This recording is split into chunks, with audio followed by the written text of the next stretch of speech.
लक्ष्मी, सरस्वती और गंगा का परस्पर श्राप देना। पौराणिक कथा के अनुसार भगवान विष्णु की 3 पत्नियां लक्ष्मी, गंगा और सरस्वती थी। एक बार विष्णु जी ने गंगा के प्रति विशेष अनुराग और लगाव दिखाया, जिसके फलस्वरूप सरस्वती के मन में ईर्ष्या का भाव उत्पन्न हो गया। सरस्वती तीनों पत्नियों के प्रति समान अनुरक्ति रखने में आर्योचित सिद्धांत की उपेक्षा करके गंगा के प्रति आसक्ति दिखाने के लिए अपने पति विष्णु जी को खरी खोटी बातें सुनाने लगी।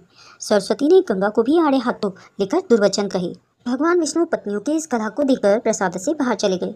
बिना कुछ कहे इस तरह पति के बाहर चले जाने से सरस्वती का क्रोध और भी भड़क उठा। उन्होंने गंगा के केस पकड़े और मारने को लपकी।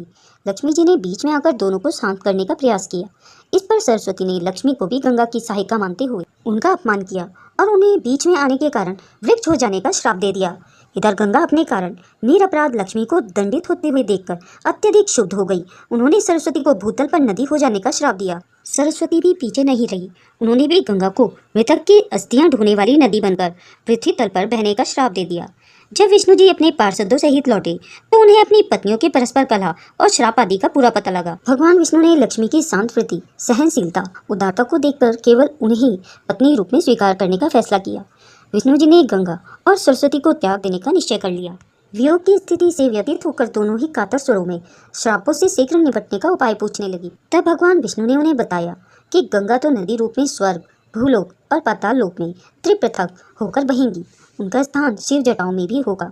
अंश रूप में ही वे स्वर्ग में मेरे साथ सानिध्य में रहेंगी। सरस्वती प्रधान रूप से पृथ्वी तल पर रहेंगी और अंश रूप से मेरे पास। लक्ष्मी तुलसी वृक्ष बनकर मेरे शालिग्राम स्वरूप में विवाह करके समग्र और स्थायी रूप मेरा पत्नीत्व ग्रहण करेंगी। दोनों देवियां श्रापानुसार नदी रूप में पृथ्वी पर आ गई। पृथ्वी पर स्रोतों में जो सर या जल दिखाई देता है उस जल का स्वामी सरस्वान कहलाता है। सरस्वान की पत्नी होने से सरस्वती सरस्वती कहलाई। सरस्वती नदी तीर्थ रूपा है। वे पाप नाश के लिए जलती अग्नि के समान है। यही गंगा और सरस्वती श्राप के कारण भूलोक में नदी बनकर बहती हैं। राधा कृष्ण के शरीरों से उत्पन्न उनके अनेक स्वरूप का दर्शन कराने वाली गंगा अत्यंत पवित्र, सर्व सिद्धिदात्री और तीर्थ रूपा नदी है। भविष्य पुराणों में कहा गया है कि सरस्वती के श्राप से भारतवर्ष में आई गंगा श्राप की अवधि पूरी हो जाने पर यानी कलयुग की समाप्ति पर पुनः भगवान श्री हरि की आज्ञा से वैकुंठ चली जाएंगी। दोस्तों, यह वीडियो आपको कैसी लगी कमेंट करके जरूर बताएं। अगर आप मेरे चैनल में नए हैं तो इसे सब्सक्राइब करें। आपको अगर वीडियो पसंद आई हो तो इसे लाइक करें और अपने दोस्तों में शेयर करें। वीडियो अंत तक देखने के लिए आप सभी